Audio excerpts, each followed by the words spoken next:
Yo, what's good, everybody? What's good? Welcome in, welcome in. We are live with all my books. Let's do some ordering.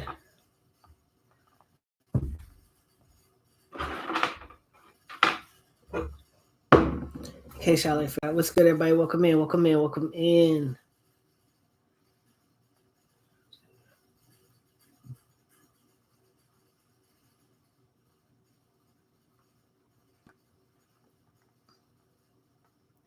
I think this is the first time we've been live on YouTube.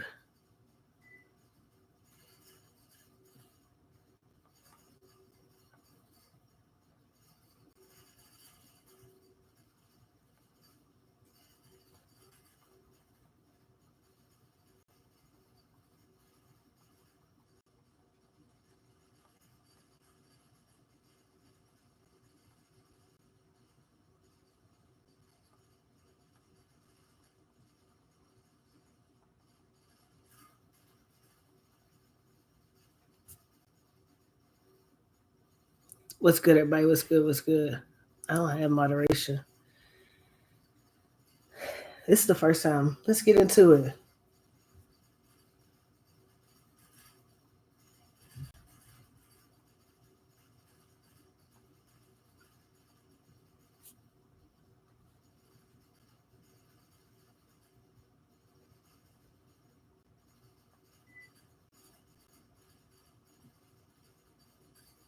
We just made like a bunch of videos. I wonder if I can move this over here. Would it still look the same? It would. That's perfect. All right, guys, what's going on? How's everybody doing? How is everybody doing today? I'd much rather this be over here, right? Like so. I need to move my other screen.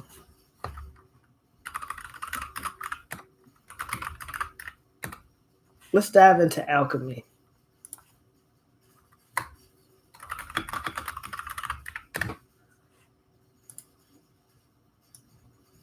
Let's dive into it, right? So you might see me look to the left. That's okay. But let's dive into it. What is alchemy? How do we use alchemy every day? What is something that we can learn from alchemy? So a lot of y'all have seen me talk about calcination in the alchemy process. Alchemy is the process of transformation, right?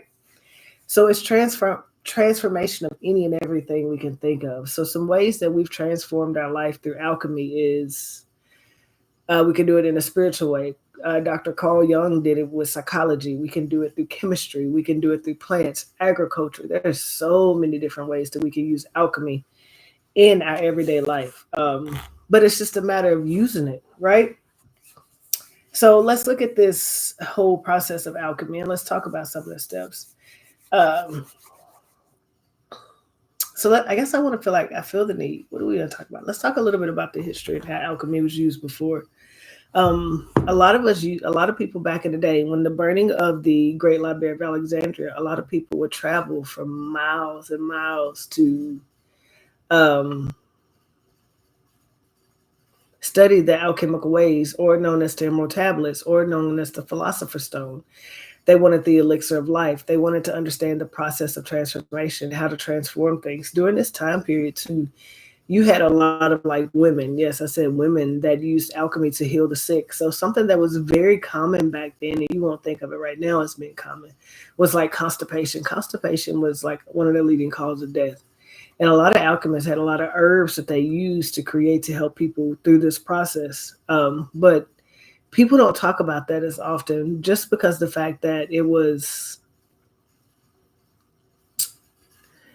what's the word I'm looking for? It was not common. See, this during the same time that this was coming about, a lot of your doctors were coming up. A lot of your as we call it, medicine was in the works, had been created from alchemy. So they were making money off pharmaceutical medicine, as where your alchemists were making little to nothing, giving you kind of like backdoor medicine that helped you. People were trying to recreate what we call the Philosopher's Stone or the Emerald Tablets, looking for ways to do it. It was said if you found the Philosopher's Stone, if you had the key to the Philosopher's Stone, then you could basically never die. And I'm gonna give you exactly what the Philosopher's Stone is because I want to be correct when I talk about this. So if you found the Philosopher's Stone, some things that you could do is turn base metals into gold or silver, and it had the elixir of life. So these were thought to be the things that would make you rich, so to speak. And a lot of people tried to recreate this to what we know as the great work. That it was said that someone actually did figure out this elixir of life, and they actually still live to this day. But no one has seen this person, which I would be curious to meet this person. That would be phenomenal. But to live that long, imagine the DNA you would have to unlock. So I would imagine that that would be an unlocking of DNA through uncapping your DNA, right? Because we know that like the Anunnaki and certain ET races, lifespan is like I think it's like 25,000 years of theirs is one of ours, but time doesn't exist there. So who knows how fast 25,000 years actually is, or what it looks like? Is it by the speed of light or what? We don't know. Um, but this is what was known as the philosopher's stone. So the elixir of life and turning base metals into gold or silver. Um, and I think we can kind of do that nowadays. I think a lot of people do that in like their own way with different metals. So like when you look at like your blacksmith, they're alchemists. When you look at like your jewelry makers, I consider them like great alchemists because they'll take like a base metal or some kind of metal and then create like this beautiful art of jewelry by shaping it and forming it work. And then they'll put this beautiful diamond in it. Now it's something that may have cost them $20, $30 to make is now worth $2,000, $3,000. Like that's significant, in my opinion. But so that's what the philosopher's stone is, and we don't talk a lot about the philosopher's stone because I feel like we do that. We turn that base element of lead now into gold through the spiritual transformation, through psychological transformation, through artwork. Look at Da Vinci and his artwork.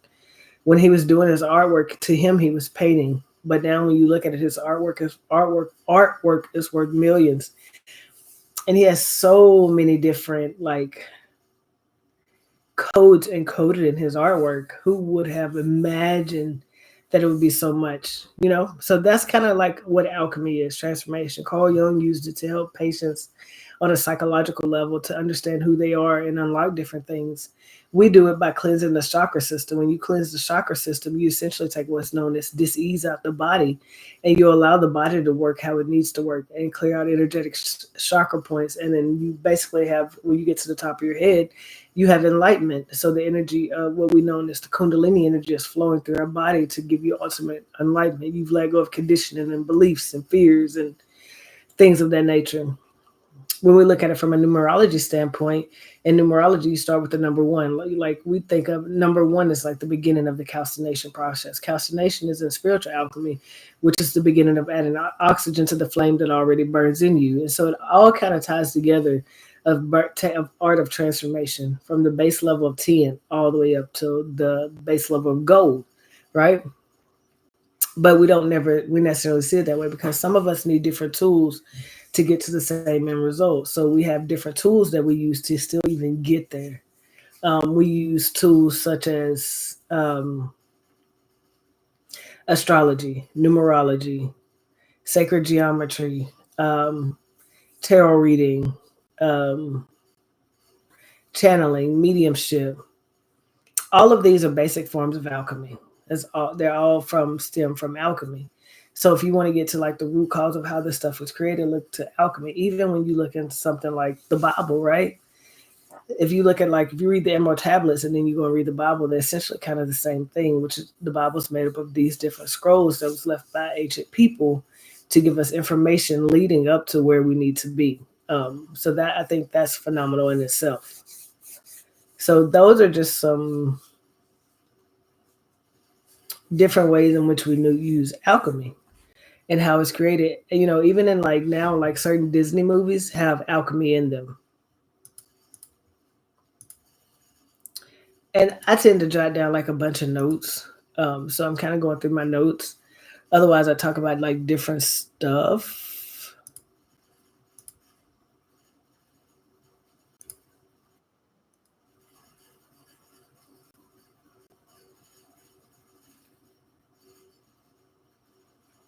So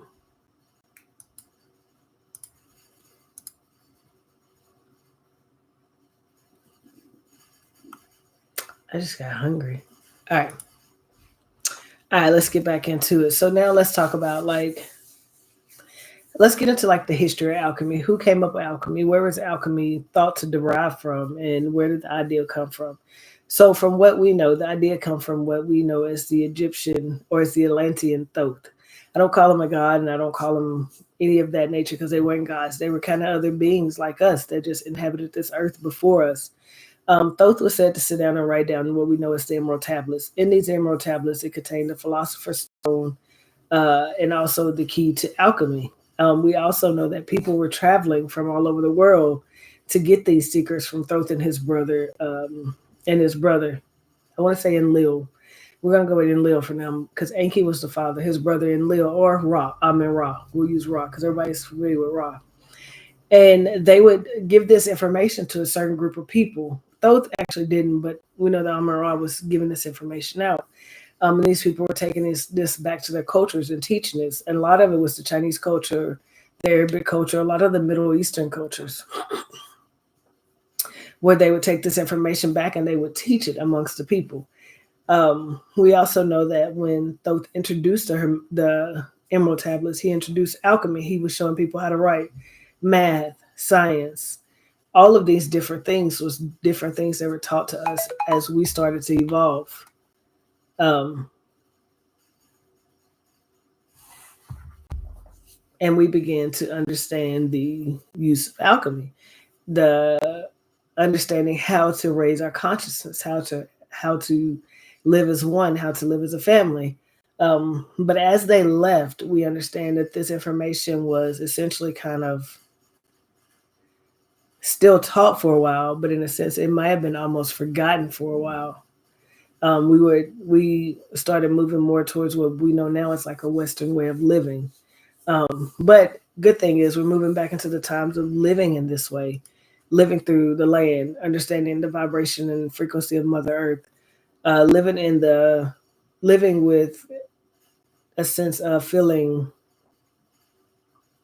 peace and unconditional love, understand understanding how nature works, understanding all of these things. And that's kind of what I'm here for. And it's just to give you like a basic overview, kind of that was like the smallest amount of history that I could give you without going into a lot of history. And there are a lot of people out here that have went in depth with the history, but that's something that I don't do. And I'm sure if you search it, you'll find a lot of great videos that break it down even more. I feel like keeping it simple and just understanding the basics of alchemy is all we kind of need to know. And understanding that as above, so below, as within, so without, is the foundation of truly understanding alchemy in the most simplest form and understanding how we can transform ourselves from feeling so, from how to transform myself and let go of conditioning and beliefs that no longer serve us, and how alchemy can help us and different tools that are associated with alchemy that can also help you get to the same path. Um, Something that I enjoy reading a lot of is astronomy and numerology, astrology and numerology, and channeling. But I feel like once I started looking into all of them, I realized they were kind of like all the same. So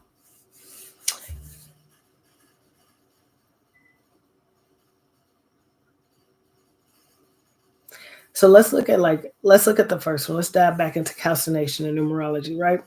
And numerology one. Let's look at calcination, numerology, which calcination is associated with the numerology number one. And let's look into calcination and let's look into the sign of Aries, which is associated with calcination. This is the reigniting of your fire, or it's your shadow work. So I'm just going to use it as what it is. It's your shadow work. A lot of us tend to move away from our shadow work, not because we don't want to work through it, because we don't want to feel the uncomfortable feeling of being in that energy, right?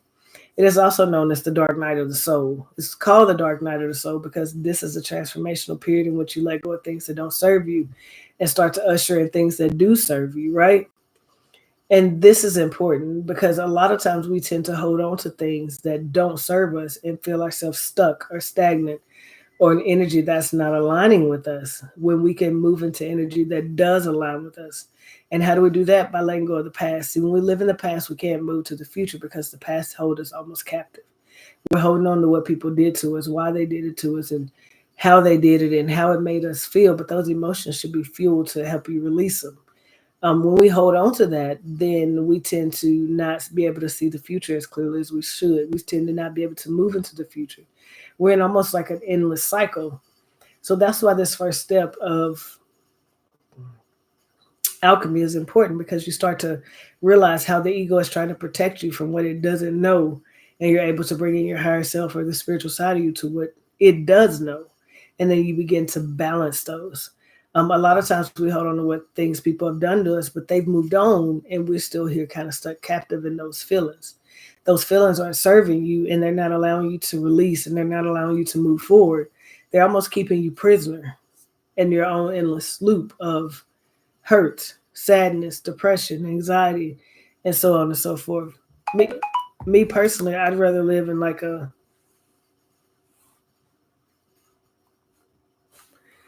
me personally, I'd rather live in like a place of unconditional love, right? Because I can't control what anybody else does to me, but I can control how I feel. So when I understand that people are moving from an egoic standpoint, that allows me to understand that's where they're at on their journey. And for me, it's just easy for me to love them on their journey. But when their journey doesn't affect me because I have unconditional love for myself, that is the ultimate form of empowerment, right? And to be able to empower yourself to understand that journey is beautiful. Um, and that's something that I talk a lot about, and that's something that I help. And also, when we start to hold on to things that people have done to us, it sits in our body and our chakra systems. So it sits and it causes us to feel a sense of not peace, not balanced. In the root chakra, we feel a little bit of fight or flight, like we have to be on guard. We can't trust people. We don't trust this person. So we tend to be in more of a fight or flight mode versus a more of unconditional peace and grounded mode, and understand that we're safe and we're secure. And that's kind of where the ego likes to sit and control. You have a lot of lower back pain. You have a lot of uncertainties. You have a lot of confusion. You feel a lot of like, what's my next step? How do I move forward? Where do I go with my next step? Versus feeling of unconditional love and peace, right? And so that's kind of what the shadow work does. It helps you release that. A lot of these beliefs, you tend to not want to question things. Like even though you feel something isn't right, that gut feeling, right? We don't want to release that. We want to hold on to that. We sit in that, and now we have a lot of stomach issues. And then we're not creative. We don't have that fire that we need to move on to the next step. This is all in reference to the first step of that shadow work that we want to do, so that we don't have these feelings. We don't feel uneasy. We don't feel sad. We don't feel depressed. We're able to do what we want to do that's in alignment for us. And that is called taking your power back. Because when we're moving in alignment with someone else, then we don't have our own power. We don't have love for ourselves. We lack that self-worth we need. And when you're able to recall that power and feel that self-worth you need, then you realize you're limitless. You can go any and everywhere and accomplish any and everything. There's nothing that's going to hold you back or keep you stagnant. And that's the beauty of empowering yourself. That's the beauty of releasing. That's the beauty of going through the shadow work versus holding on to it and letting your body release it and not feeling the disease in our body, right? So that's something that I find is beautiful. So I feel like this is like a good stopping point for today. So tomorrow, what we're going to get into is, I think we're going to talk about the chakra systems and how they work and how our energy doesn't flow. So stay tuned for that. Mark your calendars. I hope you guys have a fantastic day. Thank you for hanging out with me.